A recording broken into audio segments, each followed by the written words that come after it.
우리 주 예수님이 이 땅에 오셨을 때 많은 사람들에게 환영만 받으신 것이 아니라 우리 예수님은 상처도 많이 받으시고 배척받으시고 멸시받으시고 결국은 버림을 받았습니다. 왜? 자기 백성을 구원하러 오신 예수님이 이 땅에 천대 멸시 그리고 버림을 받아야만 했을까요? 여러분들이 요사이 이렇게 전도를 하려고 노력을 하고 있는 줄 압니다. 그러지만 쉽지 않다. 그걸 느낍니다. 여러분들도 절감할 겁니다. 왜 그럴까요?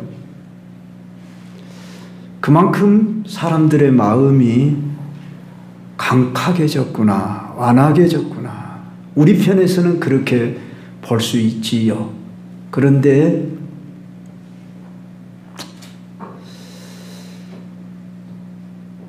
더 엄밀히 말하면 이 세상이 좋아서 이 세상의 물질, 문화, 문명이 만족을 주고 더 그것을 추구하게 하니까 예수님 안 믿어도 얼마든지 살 수 있는 좋은 환경이야.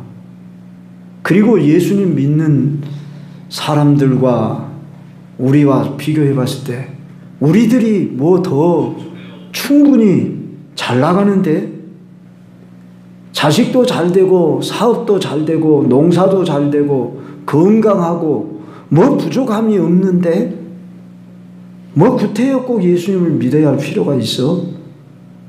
그런 세상에 보이는 것 이것이 좋아서 그저 세상을 추구하며 따라가다가 예수님 믿는 것을 참 어리석게 봅니다. 며칠 전에 그런 말을 들었습니다. 제가 예수님 믿는 사람들 참 미련한 사람들이라고 어리석은 집단이라고 이렇게까지 표현을 하는 말을 들었습니다. 참 사랑하는 성도 여러분이요, 결코 죽지 맙시다. 그런 걸로 인하여 마음 상하지 말고 오늘 우리가 살아가고 있는 이 세대가 그러하구나. 그걸 읽어야 할 것입니다. 우리 예수님이 자기 동족을 구원하러 온 메시아 이것만 그들 중에 누구보다도 하나님을 경외하고 섬긴다고 하는 대제사장, 서기관, 장로, 경건하다고는 바리새인들이 예수님을 배척하고 멸시하고 결국은 십자가에 못 박아라 그러고 외쳐대며 예수님을 죽이는 데 앞장섰습니다. 그들이 죽였습니다. 오늘 여기 1절로 3절에 하신 말씀을 들어보십시오. 멸시를 받아 사람들에게 버림받았으며 강고를 많이 겪었으며 질고를 아는 자라 마치 사람들이 그에게서 얼굴을 가리는 것 같이 멸시를 당하였고 우리도 그를 귀히 여기지 아니하였도다. 이 말씀에 마음이 찔리지 않습니까? 그때 당시에 사람들을 가르칠 수도 있지만 이 말씀은 오늘을 살아가는 우리에게 주시는 말씀이기 때문에 이 말씀이 성취되지 않습니까?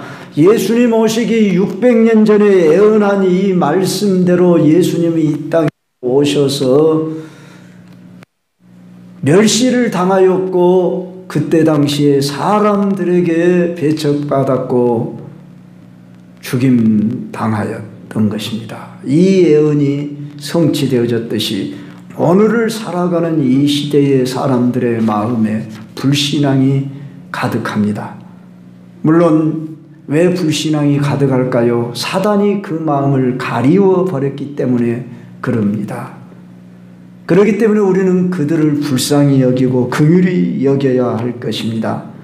그리고 그들은 당시에 예수님을 볼 때에 뭐 우리와 똑같은 사람이고 우리보다 더 볼품없는 저 나사렛에서 난 목수의 아들, 그가 우리의 구원자 메시아야? 선입견, 편견, 외모, 무슨 그의 경력, 출신, 성분을 보았을 뿐이기 때문에 누구 하나 예수에 주목하려 하지 않았습니다. 그러나 예수님이 말씀하신 그 말씀 앞에, 그분의 사역 앞에 하나님이 아니시고는 하실 수 없는 일을 수없이 행하지 않았습니까?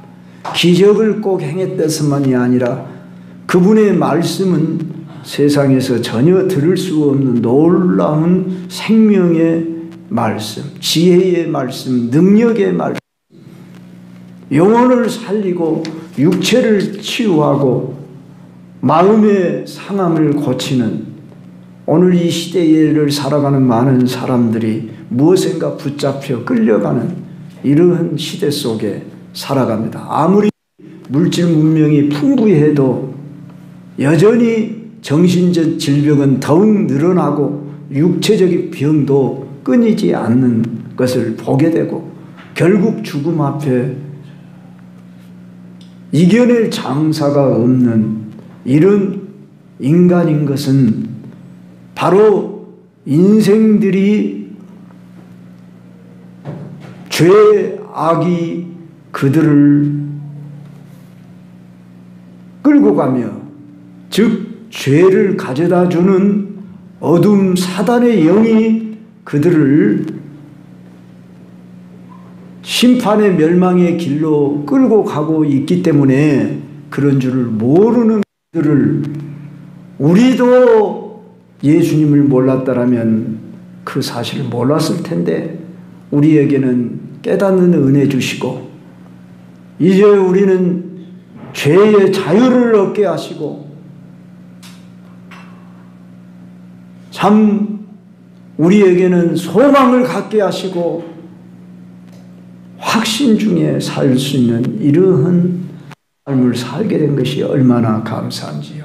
오늘 예수님이 왜 십자가에서 못 박히시며 찔리시고 상하셨습니까? 이 질문을 가지고 말씀을 드리는데, 성찬식이라 간단하게 몇 말씀 드리겠습니다. 그분이 왜 이 땅에 오셨습니까? 우리의 모든 죄짐을 지시고 우리의 육체의 정신적, 심리적인 상처에서 자유케 하려고, 치유하시며 회복하시려고 이 땅에 오셨습니다. 성도 여러분, 이런 말을 할 수 있을 겁니다. 나는 예수님 믿어도 왜 이렇게 아프다요? 예수님 믿어도 왜 나는 때로는 우울하고 공황 증세도 있고 왜 나는 불안하고 그러다요? 혹시 이런 말씀을 하시는 분들이 있을지 모르는데, 주님의 탓을 할 것이 아니라 내가 예수님을 모셔놓고도 예수님으로 충만하고 있는가, 이걸 늘 깨달아야 하는 것입니다. 우리에게 강제적으로 하나님은 기계적으로 끌고 가시고 복을 내려주시는 분이 아닙니다. 예수님 믿는다는 이름만 가지고, 교회 다닌다고 하는 그 사실만 가지고 우리에게 약속이 그대로 다 이루어지는 것이 아닙니다. 그러면 어떻게 해야 됩니까? 우리에게 주어진 이 말씀을 믿음으로 순종해서 우리가 자유의지를 가지고 그것을 믿음으로, 즉 행동에 옮기는 신앙. 그래서 믿음은 행함이 따라야 한다 그랬습니다. 믿음이 있노라 하고 행함이 없으면 그 믿음은 죽은 믿음이라 그랬습니다. 오늘 이 시간도 이렇게 교회 나오는 행함이 있기 때문에 여러분의 믿음을 인정하는 것입니다. 나는 믿음이 있어요. 아이고, 그러니까 나는 집에서도 얼마든지 나는 예배 드릴 수 있고 나는 다 내 마음속에 믿고 있어요. 그래서는 안 됩니다. 왜냐하면 바로 주님 앞에 나와야 하는 것입니다. 주님을 머리로 삼고 그의 지체된 자들은 연합된 교회에 우리가 나와서 예배를 통해서 내 소원만 아뢰는 것이 아니라 하나님의 은혜를 입어야 하는 것입니다. 수고하고 무거운 짐진 자들아 다 내게로 오라. 내가 너희를 쉬게 하리라. 나의 멍에는 쉽고 가벼우니라 그랬습니다. 나오라고 그랬습니다. 예수님이 억지로 그 사람 마음속에 들어가서 마음대로 하시는 것이 아니라 예수님은 마음의 문 밖에 서서 두드리는 것입니다. 누구든지 내 음성을 듣고 문을 열면 내가 그에게로 들어가 그로 더불어 먹고 그는 나로 더불어 먹으리라. 먹는단 말은 살리라. 내가 너와 함께 살고 싶어. 내가 너에게 평강을 주고 싶어. 내가 너에게 건강을 주고 싶어. 네가 풍성한 삶을 살기를 원해. 주님은 왜 이 땅에 오셨습니까? 내가 온 것은 양으로 생명을 얻게 하고 더 풍성히 얻게 하려 함이라. 생명, 영원한 생명만이 아니라 이 땅에서 풍성한 삶. 우리 예수 믿는 사람은 항상 기뻐하라 쉬지 말고 기도하라 범사에 감사하라. 이는 그리스도 예수 안에서 너희를 향하신 하나님의 뜻이니라 그랬습니다. 그래서 내가 항상 기뻐할 수 있고 기도하며 감사하는 생활이 되어야 하는데도 불구하고 우리가 그렇게 되지 못하는 것은 성령 충만하지 못해서 그렇구나. 성령 충만이란 말은 예수 충만입니다. 말씀 충만입니다. 그렇게 되지 못하였다 그러면 우리가 어떻게 해야 됩니까? 깨달아야 한 대로 하나님 앞에 회개하는 마음을 가져야 합니다. 하나님, 내 마음이 여러 가지 염려, 근심, 불안이 있다면 이것을 내몰아 주세요. 그리고 애통하는 마음을 가지고 기도하라 그 말입니다. 하나님은 우리에게 다 길을 예비해 주셨습니다. 이 모든 일을 행하시기 위해서 예수님이 이 땅에 인간의 몸을 입고 오시고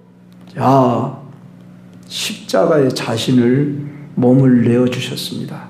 왜 예수님이 꼭 십자가에 못을 박혀야 하고 왜 창을 받으시고 피를 쏟아야만 했을까? 그것은 오늘 이사야 선지자가 4절에서 5절에 그가 찔림은 우리의 허물 때문이요 그가 상함은 우리의 죄악 때문이라 그랬습니다. 그가 징계를 받음으로 우리는 평화를 누리고 그가 채찍에 맞음으로 우리는 나음을 받았도다.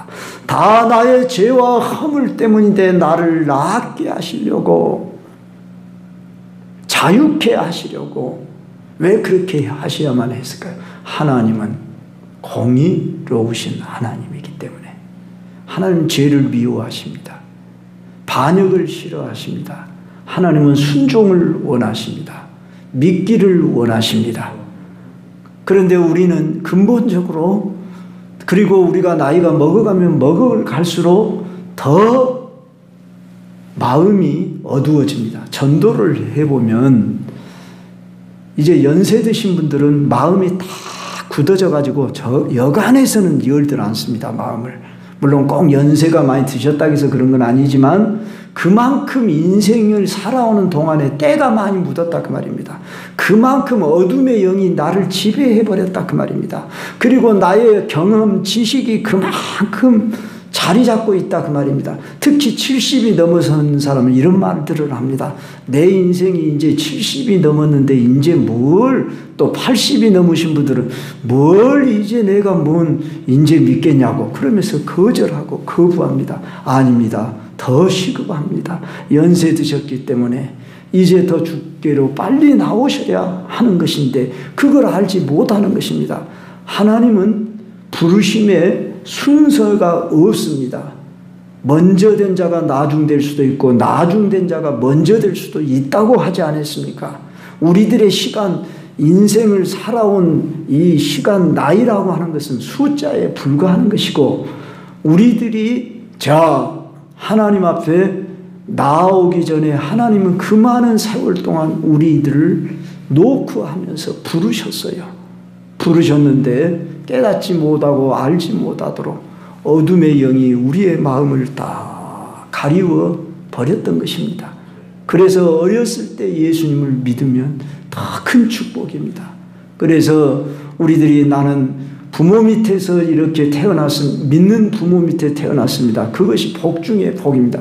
근데 이 복을 알지 못하고서 또 곁길로 가는 친구들이 종종 있습니다. 그래서 참 안타깝기도 하지만, 그래서 부르심은 이제 하나님의 은혜인 것입니다. 하나님이 지금은 은혜 받을 만한 때요, 구원의 날이로다 그랬습니다. 그래서 여러분들이 지금 현재가 가장 좋은 때입니다. 네, 지금 내가 예수님 믿고 살 수 있는 오늘이라고 하는 이 시간에 내가 십자가의 은혜를 입어야 합니다. 지난날에 나의 시간들 다 지나갔습니다. 이제 주어진 시간, 오늘이라고 하는 시간 속에 우리는 살아갑니다. 그래서 이 십자가의 은혜를 입어야 하는데, 십자가의 은혜가 뭐냐? 오늘 성찬을 받게 될 텐데, 자, 해마다 1년에 2번씩 이렇게 성찬식을 보통 갖지요.